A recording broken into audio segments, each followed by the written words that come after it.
દીકરો નોખો કોઈ દી નથી થયો, નોખી તો પુત્ર વધુ થઈ. કારણ પરિણા પેલા દીકરો મા બાપ થી નોખો થયો હોય ને એવો એક પણ દાખલો આ દુનિયામાં હજી નથી સાહેબ.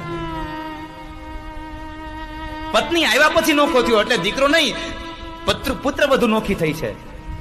ઘણાના મા બાપ તો વૃદ્ધાશ્રમમાં હોય છે.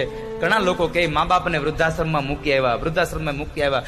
મા બાપ વૃદ્ધાશ્રમમાં નહીં, વૃદ્ધાશ્રમમાં તો સાસુ ને સસરા જાય છે. સાંભળજો મારા યુવાન બહેનો, વૃદ્ધાશ્રમમાં તો સાસુ ને સસરા જાય છે, મા ને બાપ નહીં. કોઈથી દીકરો પેલા કુંવારો હતો તો મા બાપને વૃદ્ધાશ્રમમાં નથી મૂકી આવ્યો, વહુ આવ્યા પછી મૂકી આવ્યો.